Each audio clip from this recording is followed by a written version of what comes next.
ಐತಿ. ಪ್ರತಿ ತಿಂಗಳ 250-300 ರೂಪಾಯಿ ಬರುವಂಥ ಕರೆಂಟ್ ಬಿಲ್ಲು 13,500 ಐತಿ ಸಲ. ಅಂತಾರೆ ಎಷ್ಟು 50ರಿಂದ 60% ಜಾಸ್ತಿ ಐತಿ. ನಾವು ಬಿಲ್ ತುಂಬುವುದಿಲ್ಲ, ಅದಕ್ಕೆ ಕಾನೂನು ಪರಿಹಾರನೂ ಹುಡುಕಾಡ್ತೀವಿ. ಇದು ರಾಜಕಾರಣಿಗಳು ಮತ್ತು ಈ ಏನಂತಾರೆ ಪ್ರೈವೇಟ್ ಗುತ್ತಿಗೆದಾರ ಇವರು ಕೂಡಿ ಒಂದು ಸಮಾಜಕ್ಕೆ ದರೋಡೆ ಮಾಡ್ತಾ ಇದ್ದಾರೆ. ನಾವು ಮನಗಂಡಕೇಶಂದ ಕಡಿಮೆ ಮಾಡಬೇಕು, ಇಲ್ಲಪ್ಪ ಅಂದ್ರೆ ಬೀದಿ ಗಲ್ಲಿಗಳಲ್ಲಿ ಕೇವಲ ವಿಜಯಪುರ ಅಲ್ಲ ಇಡೀ ರಾಜ್ಯಾದ್ಯಂತ ಪ್ರತಿಭಟನೆ ಆಗ್ತದೆ. आप तो बिजली फ्री देने की बात कर रहे थे, लेकिन अभी फिलहाल जो मौजूद हालात इतने खराब हो चुके हैं कि जो आदमी 500 रुपये भरना चाहता था आज उसका 1500 बिल है. कहाँ से लाएं? उनके बच्चियों की पढ़ाई के एक हिस्सा काटना पड़ेगा. ಇನ್ನು ಮುಂದೆ ಬರೋ ದಿನಗಳಲ್ಲಿ ಇದರ ಬಗ್ಗೆ ಯಾವುದೇ ಹೆಚ್ಚುವಳಿ ಬಗ್ಗೆ ನಿಯಂತ್ರಣ ಆಗಲಿಲ್ಲ ಅಂತ ಹೇಳಿದರೆ ನಾವು ಎಲ್ಲ ಕರ್ನಾಟಕ ಎಲ್ಲ ಜನತೆಗೆ ತಗೊಂಡು ಇದರ ವಿರುದ್ಧ ಹೋರಾಟ ಮಾಡ್ತೀವಿ. ऐसा नहीं होता भाई, अगर इसका कुछ जल्द से जल्द जॉब नहीं मिला तो फिर हम अपने तौर पर कुछ करने वाले. ನಾವು ವ್ಯಾಲ್ಯೂಯೇಬಲ್ ಗೌರ್ಮೆಂಟ್ ಕೊಡ್ತೀವಿ, ಸಸ್ಟೈನಬಲ್ ಗೌರ್ಮೆಂಟ್ ಕೊಡ್ತೀವಿ ಅಂತ ಏನು ಹೇಳ್ತಾರಲ್ಲ, ಅದು ಸಸ್ಟೈನಬಿಲಿಟಿ ಆಗೋದಲ್ಲ. ಭಾಳ ಆದರೆ ಡಿಸೆಂಬರ್ವರೆಗೆ ನಿಮ್ಮ ಗೌರ್ಮೆಂಟ್ ಫಾಲ್ ಆಕೈತಿ. ಇದು ಡೆಫಿನೆಟ್ ಬರ್ದಿಟ್ಕೊಳ್ರಿ ನೀವು.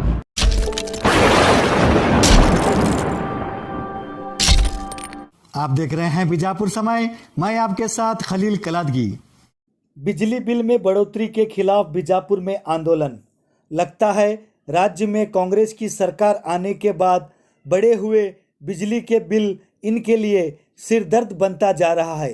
अचानक ज़्यादा बिजली बिल आने को लेकर जनता परेशान है और जगह जगह बिजली बिल में हुई वृद्धि के खिलाफ प्रदर्शन कर बढ़े हुए बिजली बिल के दामों को कम करने की मांग की जा रही है।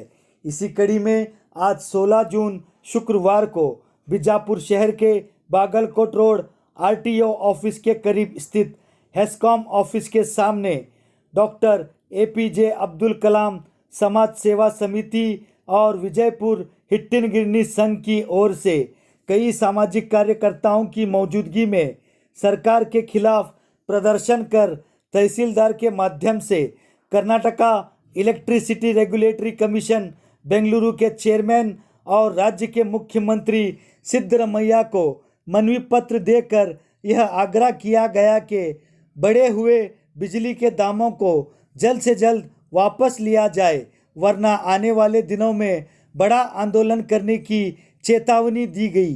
इस अवसर पर बात करते हुए आरटीआई एक्टिविस्ट अब्दुल हमीद इनामदार, सामाजिक कार्यकर्ता सतीश पाटिल, डॉक्टर एपीजे अब्दुल कलाम समाज सेवा समिति के state vice president Nihad Ahmad, Nizamuddin Attar और सुरेश देसाई ने अपनी अपनी प्रतिक्रिया व्यक्त की।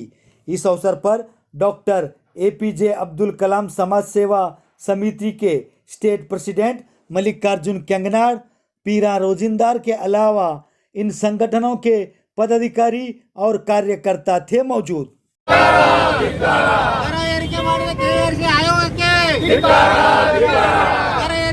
ಸರ್ಕಾರಕ್ಕೆ ದರ ಏರಿಕೆ ಮಾಡಿದ ಕೆಆರ್ಸಿ ಆಯೋಗದ ಅಧ್ಯಕ್ಷರಿಗೆ ಕೆಆರ್ಸಿ ಆಯೋಗಕ್ಕೆ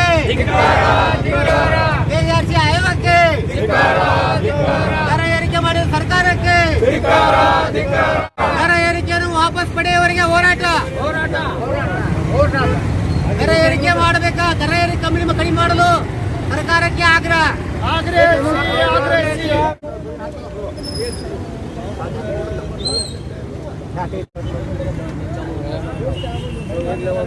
ಇಂದು ಎಪಿಜೆ ಕಲಾಂ ಸಂಘಟನೆ ವತಿಯಿಂದ ಮತ್ತು ಹಿಟ್ಟಿನ ಗಿರಣಿ ಮಾಲೀಕರ ವತಿಯಿಂದ ಈ ವಿದ್ಯುತ್ ಬೆಲೆ ಏರಿಕೆಯ ವಿರುದ್ಧ ಒಂದು ನಮ್ಮ ಸರ್ಕಾರಕ್ಕೆ ಒಂದು ಚೇತಾವನಿ, ಮುಂದೆ ಬರೋ ದಿನಗಳೊಳಗೆ ಇದಕ್ಕೆ ಉಗ್ರವಾಗಿ ಹೋರಾಟ ಮಾಡಲಿಕ್ಕೆ ಇದಕ್ಕೆ ಒಂದು ಚೇತಾವನಿ ಅಂತ ತಿಳ್ಕೊಬೇಕು. ಇನ್ನೂವರೆಗೂ ಹೋದ ವರ್ಷ 23 ಸಲ ಬೆಲೆ ಏರಿಕೆ ಮಾಡಿತ್ತಿತ್ತು, 45 ಪೈಸೆ 35 ಪೈಸೆ ಈ ಥರ. ಯಾಕೆ ಅಂತೇಳಿದರೆ ನಮ್ಮ ಜನರನ್ನ ಇದನ್ನು ಒಂದು ಸರಳ ಅಂತ ಹೇಳ್ತಾರಲ್ಲ, ಏನಂತ ಹೇಳಿದ್ರೆ ನಾವು ಯಾವುದಕ್ಕೂ ಧ್ವನಿ ಎತ್ತೋದಿಲ್ಲ. ಏನಪ್ಪ 25 ಪೈಸೆ 35 ಪೈಸೆ ಅಂತೇಳಿದ್ರೆ ಇವತ್ತು ಸರ್ಕಾರ ಏನಂತ ಹೇಳ್ತಿತ್ತು, 200 ಯೂನಿಟ್ ಫ್ರೀ ಕೊಡ್ತೀನಿ ಅಂಥೇಳಿ ಮಾತಾಡಿದ್ರು. ಈಗ ಬೆಲೆ ಏರಿಕೆ ಸಡನ್ಲಿ ಹಿಂದಿನ ಸರ್ಕಾರ ಮೇಲೆ ಹಾಕ್ತಾರಂತ ಹೇಳಿದ್ರೆ, ತಾವು ಬಂದಿರಿ ಸರ್ಕಾರ ಒಳಗೆ ಬೇರೆ ವಿಷಯಗಳಲ್ಲಿ ಹಿಂದೆ ಮಾಡಿಂಥ ಸರ್ಕಾರದ ನೀವು ಆದೇಶಗಳನ್ನು ರದ್ದುಪಡಿಸಿರಿ. ಅದೇ ಥರನಾಗಿ ಈ ವಿಷಯಕ್ಕೂ ತಮ್ಮ ಆದೇಶ ಹಿಂದಪಡಿಸ್ಕೋಬೇಕು. ಯಾವಾಗ ಇವರು 200 ಯೂನಿಟ್ ಫ್ರೀ ಕೊಡ್ತೀನಿ ಅಂತ ಹೇಳ್ತಾರೆ, ಅದೇ ಥರನಾಗಿ ಈ ವಿಷಯಕ್ಕೆ ಯಾಕೆ ಇವತ್ತು ಹೆಚ್ಚುವಳಿಗೆ ಆಯಿತು? ನಮ್ಮ KER ಅಧ್ಯಕ್ಷರು ಪೂರ್ಣವಾಗಿ ವಿವರಾಗಿ ಈ ಯಾವ ಥರ ಎಲ್ಲೆಲ್ಲಿ ಇದರ ಒಳಗೆ ಬರ್ತಾ ಇದೆ, ಎಲ್ಲಿ ನಾವು ಲಾಸ್ ಒಳಗೆ ನಡೆದಿದ್ದೈತಿ ಅದು ಪೂರ್ಣ ಸಾರ್ವಜನಿಕರಿಗೆ ಮಾಹಿತಿ ಕೊಡಬೇಕು. ಇದು ರಾಜಕಾರಣಿಗಳು ಮತ್ತು ಈ ಏನಂತಾರೆ ಪ್ರೈವೇಟ್ ಗುತ್ತಿಗೆದಾರ ಇವರು ಕೂಡಿ ಒಂದು ಸಮಾಜಕ್ಕೆ ದರೋಡೆ ಮಾಡ್ತಾ ಇದ್ದಾರೆ. ಇದು ಸಮಾಜಕ್ಕೆ ಪೂರ್ತಿ ವಿವರವಾಗಿ ಕೊಡಬೇಕು. ಯಾವ ಕ್ಷೇತ್ರಗಳಲ್ಲಿ ನಮಗೆ ಲಾಸ್ ಆಗಿದ್ದೈತಿ ನಾವು ಮತ್ತು ಜನರಲ್ಲಿಂದ ಅದ್ರ ಬಗ್ಗೆ ಅಭಿಪ್ರಾಯ ತಗೋರಿ. ನಾವು ಅಲ್ಲಿ ಏನು ಮಾಡಬೇಕು ಅನ್ನೋದು ಸಮಾಜದೊಳಗೆ ಒಳ್ಳೆ ಹಿತಾಸಕ್ತಿದವ್ರು ಅದಾರ. ಅವ್ರು ತಮ್ಮ ಅಭಿಪ್ರಾಯದಿಂದ ಸರ್ಕಾರಕ್ಕೆ ಏನು ಮಾಡ್ಬೇಕಂತ ಕೊಡ್ತಾರೆ. ನಾವು ಕೇಳಲಾರ್ದಕ್ಕೆ ಇವ್ರದ್ದು ಇವತ್ತು ಇಲ್ಲಿ ಮಟ್ಟ ಬಂದಿದ್ದೈತಿ. ಇನ್ನು ಮುಂದೆ ಬರೋ ದಿನಗಳಲ್ಲಿ ಇದರ ಬಗ್ಗೆ ಯಾವುದೇ ಹೆಚ್ಚುವಳಿಗೆ ಬಗ್ಗೆ ನಿಯಂತ್ರಣ ಆಗಲಿಲ್ಲ ಅಂಥೇಳಿದ್ರೆ ನಾವು ಎಲ್ಲ ಕರ್ನಾಟಕ ಎಲ್ಲ ಜನತೆಗೆ ತಗೊಂಡು ಇದ್ರ ವಿರುದ್ಧ ಹೋರಾಟ ಮಾಡ್ತೀವಿ. ನಾವು ಬಿಲ್ ತುಂಬುವುದಿಲ್ಲ, ಅದಕ್ಕೆ ಕಾನೂನು ಪರಿಹಾರನೂ ಹುಡುಕಾಡ್ತೀವಿ. ಏನಂತೇಳಿದ್ರೆ ಜನರಿಗೆ ಮೂಲಭೂತ ಹಕ್ಕುಗಳನ್ನು ಒದಗಿಸುವುದು ಸರ್ಕಾರದ ಆದ್ಯತೆ. ಆದ್ರೆ ಅವ್ರು ಯಾವ ಬೇಕಾದ ತಗೋರಿ ಅಂತ ಹೇಳಿ ಬೇಡ್ರಿ ಅಂತ ಹೇಳಿದ್ರೆ ಅದು ಬರೋದಿಲ್ಲ. ನಾವು ಅದಕ್ಕೆ ವಿರೋಧ ಮಾಡ್ತೀವಿ. ಈಗ ಮನವಿ ಸಲ್ಲಿಸ್ತಾ ಇದ್ದೀವಿ. ತಮ್ಮ ಮಾಧ್ಯಮ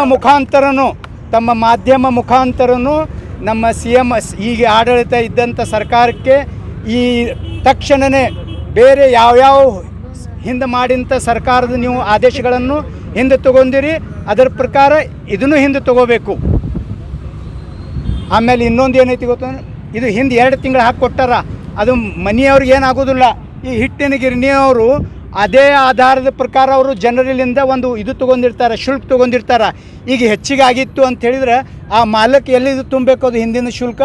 ಕಾರಣ ಅದು ತಾತ್ಕಾಲಿಕ ಎಲ್ಲ ರದ್ದು ಮಾಡಬೇಕು. ಆ ಹೆಚ್ಚುವಳಿಕೆ ಏನಾಗಿತ್ತು ಅದು ತುಂಬುವುದಿಲ್ಲ.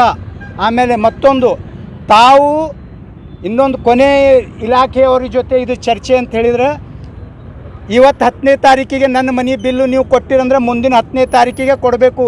ನೀವು 2 ದಿವಸ ಲೇಟ್ ಮಾಡಿ ಅದು 100 ಯೂನಿಟ್ ಮ್ಯಾಗ ಹೋಗ್ಯದ ಅಂಥೇಳಿ ಇದು ಒಂದು ತಾವು ನಾಟಕ ಮಾಡ್ತೀರಿ. ಯಾಕಂತೇಳಿದ್ರೆ 7 ರೂಪಾಯಿ ಹಂಗೆ ನೀವು ಇದನ್ನು ಮಾಡ್ಬೇಕಂತೇಳಿ ಈ ನಾಟಕ ನಡೆಯೋದಿಲ್ಲ. ಯಾಕಂತೇಳಿದ್ರೆ 1 ತಿಂಗಳ ಒಳಗೆ ಒಂದು ವ್ಯಕ್ತಿ 80 ಯೂನಿಟ್ ಬಳಸಿರ್ತಾನೆ.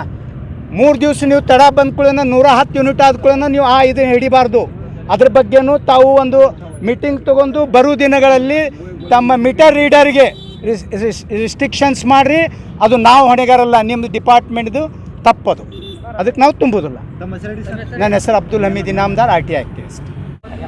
ಇವತ್ತಿನ ದಿವಸ ವಿಜಯಪುರ ನಗರದಲ್ಲಿ ಅಂದ್ರೆ ಇಡೀ ರಾಜ್ಯಾದ್ಯಂತ ಏನು ಚರ್ಚಾ ಗ್ರಾಸವಾಗ್ಯದ, ಕರೆಂಟ್ ಬಿಲ್ಲಿನ ಏನು ಸಮಸ್ಯೆ ನಡೆದದ, ಒಮ್ಮೆ 2 ಪಟ್ಟು 3 ಪಟ್ಟು ಕೆಲವೊಂದು ಕಡೆ 5-5 ಪಟ್ಟು ಹೆಚ್ಚಿಗೆ ಬಂದದ ಅಂತೇಳಿ ಆ ಒಂದು ನಿಮಿತ್ತವಾಗಿ ಇವತ್ತಿನ ದಿವಸ ವಿಜಯಪುರ ನಗರದಲ್ಲಿ ಅಬ್ದುಲ್ ಕಲಾಂ ಸೇವಾ ಸಮಿತಿ ಹಾಗೂ ಹಿಟ್ಟಿನ ಗಿರಣಿಯ ಒಂದು ಏನು ಸದಸ್ಯರಿದ್ದರು ಅವರೆಲ್ಲರೂ ಪ್ರಮುಖವಾಗಿ ಪಾತ್ರ ವಹಿಸಿದೆ. ಆ ಸಂಘದ ವತಿಯಿಂದ ಇವತ್ತೇನಪ್ಪ ಅಂದ್ರೆ KB ಒಂದು ಮುಖ್ಯ ದ್ವಾರವನ್ನು ಬಂದ್ ಮಾಡಿ ಒಂದು ಪ್ರತಿಭಟನೆ ಹಮ್ಮಿಕೊಂಡಿತ್ತು. ಅದರ ವಿಚಾರಧಾರವಾಗಿ ಏನಪ್ಪ ಅಂತಂದ್ರೆ ರಾಜ್ಯ ಸರ್ಕಾರ ಏನು ನಿಟ್ಟಿನಲ್ಲಿ 200 ಯೂನಿಟ್ವರೆಗೂ ಫ್ರೀ ಕೊಡ್ತೀನಿ ಅಂದಿದ್ರು, ಆ ಮನೋಭಾವನೆ ಇಟ್ಕೊಂಡಿರ್ತಕ್ಕಂಥ ಜನರಿಗೆ ಒಂದೇನೋ ಹತಾಶೆ ಏನಾಗ್ಯದಪ್ಪ ಅಂದ್ರೆ ಅದ್ರ ಬದಲಾಗಿ 2 ಪಟ್ಟು 3 ಪಟ್ಟು ಕರೆಂಟ್ ಬಿಲ್ ಬಂದದ ಅಂಥೇಳಿ ಅದನ್ನು ಇಡೀ ಒಂದು ಸರ್ಕಾರ ಮಟ್ಟದಲ್ಲಿ ಎಲ್ಲರೂ ತಾವು ಮತ್ತೊಂದು ಏನಾದರೂ ಅದಕ್ಕೆ ಒಂದು ಆಯೋಜನೆ ಹೊರಡಿಸಿ ಒಂದು ಸಮಿತಿ ಮಾಡಿ ಇಮಿಡಿಯೇಟಾಗಿ ನೀವು ಅದಕ್ಕೆ ಪರಿಶೀಲನೆ ಮಾಡಿಕೊಂಡು ದರವನ್ನು ಇಳಿಸಬೇಕು. ಅಲ್ಲಿವರೆಗೆ ತಾವೇನೋ KB ಸಿಬ್ಬಂದಿಗಳಿಗೆ ಎಲ್ಲರಿಗೂ ಏನಪ್ಪ ಅಂದ್ರೆ ಬಿಲ್ ತಗೊಳ್ಳುವಂಥ ಒಂದು ಅವ್ಯವಸ್ಥೆ ಹೋಗಿದ್ರಪ್ಪ ಅಂದ್ರೆ ಜನರು ಆಕ್ರೋಶವಾಗಿ ಅವ್ರ ಮೇಲೆ ಆಕ್ರಮಣ ಆಗೋದ್ರಲ್ಲಿ ಹೊಡಿದಾಗಲಿ ಮಾಡ್ತಾರೆ. ಅದಕ್ಕೆ ದಯವಿಟ್ಟು ಅದಕ್ಕೊಂದು ಇಮಿಡಿಯೇಟಾಗಿ ಮೂಲಭೂತ ಹಕ್ಕುಗಳು ಯಾವ ರೀತಿ ನೀರು, ಜಲ, ವಾಯು ಮಾಲಿನ್ಯ ಹೆಂಗೆ ಅದಾವಲ್ಲ ವಾಯುಗೆ ಅದೇ ರೀತಿಯೂ ಒಂದು ಕರೆಂಟ್ ಈ ಒಂದು ಪ್ರೆಸೆಂಟ್ ವಸ್ತುಸ್ಥಿತಿಯಲ್ಲಿ ಕರೆಂಟ್ನು ಭಾಳ ಮುಖ್ಯ ಅದ. ಅದಕ್ಕೆ ನೀವು ಇದು ಮೂಲಭೂತ ಹಕ್ಕು ಅಂತ ಹೇಳಿ ತಿಳ್ಕೊಂಡು ಇಮಿಡಿಯೇಟ್ ಅದಕ್ಕೆ ಒಂದು ಸರ್ಕಾರ ಒಂದು ಸಮಿತಿ ರಚನೆ ಮಾಡಿ ಅದು ಏನು ಬೆಲೆ ಏರಿಕೆ ಏನಾಗ್ಯದಲ್ಲ, ಬೆಲೆ ಏರಿಕೆ ಅವೈಜ್ಞಾನಿಕ ಐತಿ. ಯಾಕಪ್ಪ ಅಂದ್ರೆ ಮೊದಲು ಯಾವಾಗಲೂ ಸರ್ಕಾರ ಇಡೀ ಒಂದು 10-20 ವರ್ಷದಿಂದ ನಮ್ಮ ಅನುಭವ ಬಂದ ಪ್ರಕಾರವಾಗಿ ಏನಪ್ಪ ಅಂದ್ರೆ 50 ಪೈಸನೋ 10 ಪೈಸನೋ 20 ಪೈಸನೋ ಈ ರೀತಿ ಏರ್ಕೊತ ಬರ್ತಿತ್ತು. FAC ಅಂತೇಳಿ ಫ್ಯೂಯಲ್ ಚಾರ್ಜಸ್ ಅಂತೇಳಿ ನೀವು ಒಮ್ಮೆಲೆ ಏನು ಮಾಡಿರಪ್ಪ ಅಂದ್ರೆ 2 ರೂಪಾಯಿ 57 ಪೈಸೆಯನ್ನು ಏರಿಸಿದಿರಿ. ಅದಕ್ಕೆ ನಾನು ಅಂತೀನಪ್ಪ ಅಂತಂದ್ರೆ 2 ರೂಪಾಯಿ 57 ರೂಪಾಯಿ ಅವೈಜ್ಞಾನಿಕವಾಗಿ ಏರಿಸಿ ಮೇಲಾಗಿ ನೀವು ಏರಿಕೆ ಆಗಿದ್ದು ಇದು ಚುನಾವಣೆ ನೀತಿ ಸಂಹಿತೆ ಇತ್ತು, ಏಪ್ರಿಲ್ದಲ್ಲಿ ಏರಿಕೆ ಆಗ್ಯದ. ಅದ್ರ ಬದಲಾಗಿ ನೀವು ಏಪ್ರಿಲ್ ಮೇನಲ್ಲಿ ಇದ್ದಿದ್ದು ಎರಡೂ ಜೂನ್ದಲ್ಲಿ ಬಂದದ್ದು, ಅದಕ್ಕೆ 2 ಪಟ್ಟು 3 ಪಟ್ಟದು ಬಂದದ್ದು ಅಂತೀರಿ. ಬಂದಿದ್ದು ಒಪ್ತೀವಿ. ಆದ್ರೆ ಒಮ್ಮೆ 2 ರೂಪಾಯಿ 57 ಪೈಸೆ ಏರಿಸಿದ್ದು ಜನರಿಗೆ ಆಕ್ರೋಶ ಆಗ್ಯದ. ಅದಕ್ಕೆ ಅವೈಜ್ಞಾನಿಕವಾಗಿ ಏರಿಸಬಾರ್ದು. ಅದಕ್ಕೊಂದು ಇಮಿಡಿಯೇಟ್ ಸರ್ಕಾರ ಮಧ್ಯಸ್ಥಿಕೆ ವಹಿಸ್ಕೊಂಡು ನೀವೇನದ ಇಡೀ ಅದು ಏರಿಕೆಯನ್ನು ಹಿಂತೆಗೆದುಕೊಂಡು ಮೊದಲಿನ ಥರ ಯಾವಾಗಲೂ ಯಾವ ರೀತಿ ಏಪ್ರಿಲಲ್ಲಿ ಏರಿಕೆ ಆಗ್ತದೆ ಒಂದು 5% 10% ಆ ರೀತಿ ಏರಿಕೆ ಆದರೆ ಜನರಿಗೆ ಹೊರೆ ಆಗಂಗಿಲ್ಲ.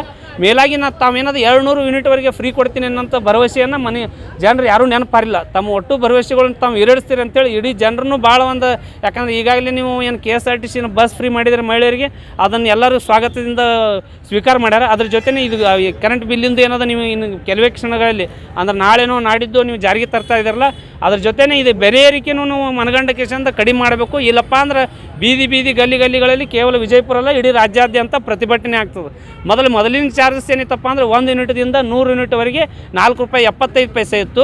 ಅದರ ನಂತರದಲ್ಲಿ 2ನೇ ಸ್ಲ್ಯಾಬು 3ನೇ ಸ್ಲ್ಯಾಬ್ ಅಂತ ಹೇಳಿಕೊಂಡು 150 ಯೂನಿಟಿಗೋ 200 ಯೂನಿಟಿಗೋ ಹಿಂಗೆ ಹೆಚ್ಚಾಗ್ತಿತ್ತು. ನೀವೇನು ಮಾಡಿರಪ್ಪ ಅಂದರೆ 100 ಯೂನಿಟ್ವರೆಗೆ ಸೇಮ್ ಇಟ್ಟಿದ್ದೀರಾ. 100 ಯೂನಿಟ್ ಮ್ಯಾಗ ಎಷ್ಟೇ ಇದು ಮಾಡಿದ್ರಪ್ಪ ಅಂದ್ರೆ ಯೂನಿಟ್ ಕರೆಂಟ್ ಯೂಸ್ ಮಾಡಿದ್ರಪ್ಪ ಅಂದರೆ 7 ರೂಪಾಯಿ ಮಾಡಿರಿ, ಭಾಳ ಹೊರೆ ಆಗ್ತದೆ. ದಯವಿಟ್ಟು ಈ ರೀತಿ ನೀವು ಏರಿಸಬೇಕಂತ ಒಂದು ವಿಚಾರ ಇಟ್ಕೊಂಡು ಏನದ ಮಾಡಬೇಡ್ರಿ. ಯಾವ್ಯಾವ ಹೆಚ್ಚಿನ ಹೊರೆಯನ್ನು ಹಾಕಿದರೆ ದಯವಿಟ್ಟು ಸರ್ಕಾರ ಮಧ್ಯಸ್ಥಿಕೆ ವಹಿಸಿ ಏನದ ಆಯೋಗ ಅದಲ್ಲ ಕರೆಂಟ್ ಒಂದು ಉತ್ಪಾದಕರದ ಆಯೋಗ ಏನದ ಅದು ಆಯೋಗಕ್ಕೆ ನೀವು ಒಂದು ಏನಪ್ಪ ಅಂದ್ರೆ ಸರಿಯಾದ ಒಂದು ಮಾರ್ಗಸೂಚಿಯನ್ನು ಹೊರಡಿಸಿ ಇಮಿಡಿಯೇಟ್ ಏನಪ್ಪ ಅಂದ್ರೆ ಸಾರ್ವಜನಿಕರಿಗೆ ಸಹಕಾರ ಮಾಡಬೇಕು. ಸಾರ್ವಜನಿಕರಿಗೆ ಯಾಕಪ್ಪ ಅಂದ್ರೆ ಕರೆಂಟ್ ಬಿಲ್ಲಿನ ಭಾಳ ಸಮಸ್ಯೆ ಅದ. ನೀವು ಕರೆಂಟ್ ಬಿಲ್ ಈ ರೀತಿ ಏರ್ಸ್ಕೊತ ಹೋದ್ರಪ್ಪ ಅಂದ್ರೆ ಕರೆಂಟ್ ಮ್ಯಾಗ ಒಂದಲ್ಲ ಇಡೀ ಒಂದು ಎಲ್ಲ ಒಂದು ಉದ್ಯೋಗಸ್ಥರು ಡಿಪೆಂಡ್ ಇರೋದು ಕರೆಂಟ್ ಬಿಲ್ ಮ್ಯಾಗೆ ಅದಾರ. ಅದಕ್ಕೆ ದಯವಿಟ್ಟು ನೀವು ಕೂಡಲೇ ಇದಕ್ಕೆ ಜಾರಿಗೆ ತರಬೇಕು, ದರವನ್ನು ಇಳಿಸಬೇಕು. ಇಲ್ಲಪ್ಪ ಅಂದ್ರೆ ಆಗ್ರಹಿಸ್ತೀವಿ. ಇಡೀ ರಾಜ್ಯಾದ್ಯಂತ ಜಿಲ್ಲೆಯಂತ ವಿಜಯಪುರದಲ್ಲಿ ಉಗ್ರವಾಗಿ ಹೋರಾಟ ಮಾಡಿ KEB ಪೂರಾ ಬಂದ್ ಮಾಡಿಕೊಂಡು ಇಡೀ ಎಲ್ಲ ಒಂದು ವಿಜಯಪುರ ನಗರದಲ್ಲಿ ಇರ್ತಕ್ಕಂಥ ಎಲ್ಲ ಮೇನ್ ರೋಡ್ಗಳನ್ನು ಬಂದ್ ಮಾಡುವಂಥ ವಾತಾವರಣ ಸೃಷ್ಟಿ ಆಗಬಾರ್ದು ಅಂತೇಳಿ ಜಿಲ್ಲಾಡಳಿತಕ್ಕೆ ಮತ್ತು ಜೊತೆಗೆ ಅದು ಮಹೇಶ್ ಜಿಲ್ಲಾಧಿಕಾರಿಗಳು ಒಂದು ಮನವಿ ಕೊಟ್ಟಿದ್ದದ. ಅದ್ರ ಜೊತೆನೇ ಈಗ ತಹಸೀಲ್ದಾರ್ ಸಾಹೇಬ್ರ ಮುಖಾಂತರವಾಗಿ ಜಿಲ್ಲಾಡಳಿತಕ್ಕೂ ಕೊಟ್ಟಿದ್ದದ. ರಾಜ್ಯ ಸರ್ಕಾರಕ್ಕೆ ಸೂಚನೆ ಏನು ಕೊಡ್ತೀವಪ್ಪ ಅಂದ್ರೆ ಜಿಲ್ಲಾಧಿಕಾರಿಗಳು ತಾವು ಒಂದು ಇಲ್ಲಿದು ಏನು ಪರಿಶೀಲನೆ ಮಾಡಿಕೊಂಡು ತಮ್ಮದು ಒಂದು ಮಾಹಿತಿ ಕಳಿಸ್ಬೇಕಂತೇಳಿ ವಿನಂತಿ ಮಾಡ್ಕೊತೀನಿ. सतीश पाटिल। आज यहाँ पे प्रोटेस्ट करने का मकसद ये है कि APJ कलाम संगठन के तरफ से और हिटिन गिरनी के अगलती संघ की तरफ से यहाँ पे एक बड़े पैमाने पे प्रोटेस्ट किया जा रहा है। क्योंकि आज के हालात के अंदर जो लाइट का बिल बढ़ाया गया है इसके मद्देनज़र यहाँ पे प्रोटेस्ट किया गया है। क्योंकि लोगों को पास अपनी रोज़ी रोटी कमाने के लिए ही उनका वक्त गुजर जा रहा है। आज यहाँ पे आके KEB के सामने खड़े होके यहाँ पे प्रोटेस्ट करने का मतलब एक आदमी का एक दिन की सैलरी, यहाँ तक कि गवर्नमेंट इनके रेट के बिल के साथ में यहाँ पे लोगों के सड़क पे लेके आके उनकी सैलरी तक खाने का काम कर रही है, उनकी पगारें खा रही है। क्यों?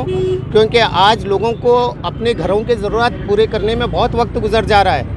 लेकिन यहाँ पे दिने दिन लाइट का बिल बढ़ता है, बिजली बिल बढ़ाया जाता है हर 2 महीने में, यानी 2 रुपये 55 पैसे कोई मामूली बात नहीं है आज के दौर में। हाँ, सरकार को लग रहा है कि कोई वहाँ पे बड़े बड़े अधिकारी बैठ के जो अपने फैसले सुनाते हैं, जो पेपर पे बैठ के लिखते हैं, हाँ भाई चलो भाई, लेकिन ये पब्लिक सैलरी पे बैठ के पब्लिक के लिए सोचने के लिए काम करना है इनका काम, ना कि पब्लिक के ऊपर जुल्म करने के लिए, ना कि लोगों के ऊपर अपना दबाव बना के अपनी जो मांगे हैं, अपनी ज़रूरतें पूरी करने के लिए, सरकार के खजाने भरने के लिए रेट चढ़ा के बैठने के लिए नहीं है। अरे भाई, आप टैक्स भी वसूल रहे हो, पेमेंट भी वसूल रहे हो और अपना बिल भी वसूल रहे हो, वहाँ पे बड्डी भी लगा के ले रहे हो और पर केजी के ऊपर अपना 110 रुपये था पहले, और अभी जो केजी के हिसाब से, अब जैसे कि बाज़ार में आप जाने के बाद में कोई राशन खरीदते हो कि किलो के हिसाब पे दाम लगाया जाता है, वैसे यहाँ पे वैट के हिसाब के ऊपर केजी के नाम पे, किलो के नाम पे आपके मीटर 3 पट लगाया जा रहा है।